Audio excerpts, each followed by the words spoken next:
We got 7 people here today. Alright, so guys, for my persuasive speech, I chose socialism. And my job here today is to convince you why socialism is bad for you and why it is bad for America. Now, first off, let me ask you guys, how many of you guys agree with some of the socialism programs, socialism, ethics and ideologies? Okay, so we got 2 or 3 people, somebody on the edge. Alright, so this really happened with people our age, because it's 18 to 30, really started this political revolution with this man right here, Senator Bernie Sanders. Senator Bernie Sanders okay, yeah, we got the fan right there. Senator Bernie Sanders in 2015 and 2016 started a political revolution. So big that the Washington Post took a poll and they saw that 29% of Americans believe in socialism and think that it's okay. They also saw that 52 still believe in capitalism. And as America, that is really low numbers. It used to be somewhere near 13% believed in socialism. Now, why is that? People in this decade are seeing more debt that is accumulating in the American system. And of course, people are looking at social programs to change and take a different stride on American politics, correct?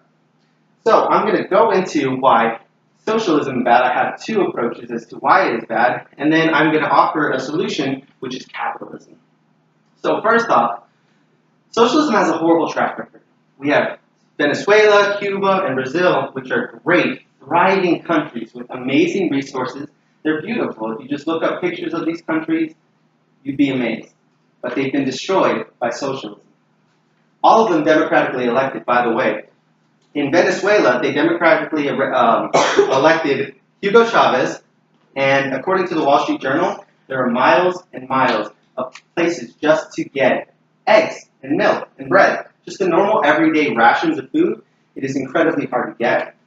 Now we have Cuba, which they were influenced by Russia and their communist, just China rhetoric, and they were clearly involved. And now America is getting into it and trying to boost their economy, making a last effort for them.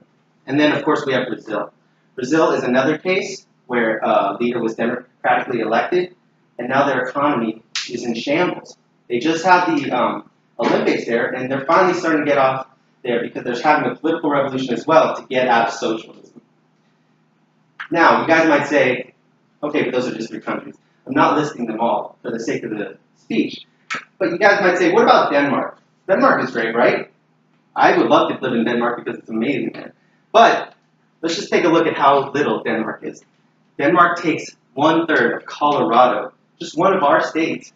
And Bernie Sanders actually said on the campaign trail that we should be like Denmark. Then the Prime Minister actually responded saying, I would like to make something clear. Denmark is far from a socialist planned economy. Denmark is a market economy. Trying to tell Americans that socialism isn't great. This comes from CNN, a study just from CNN, and he did quote there. Now, you guys, I also want to show you that socialism is not the moral choice.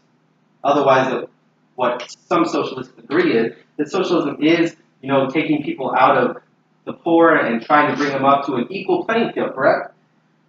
But socialism, we need to look to it as its definition. Socialism is making it the law to increase your taxes, to take away your own money, to go to people that don't have to work as hard as you.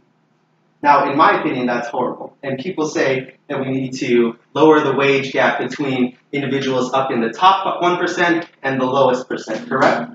But this wage gap increases people's thriving ability as an individual to reach success, correct?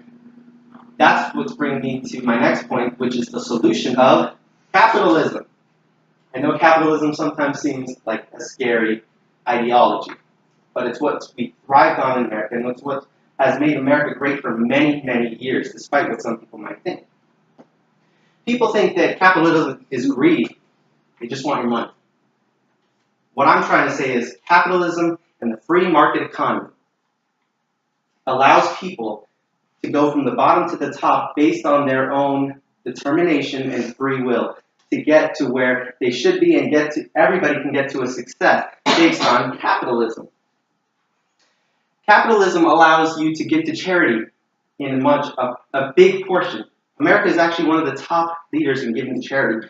as well as giving the churches and in their endeavors, like Joe DiMaggio Children's Hospital, and then also giving to the economy when giving into stocks and things such as that. They don't have to be forced to do it because of socialism.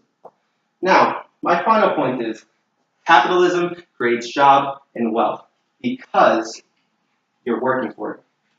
Socialism creates a determination and a gap between the people who are really trying hard and the people who are just getting a check and the people who are going to take advantage of a social check. And the next time you go into a grocery store, I want you to think this. Do you want to live in a system where you're forced to provide for people who don't desire to have a greater life for themselves? Thank you.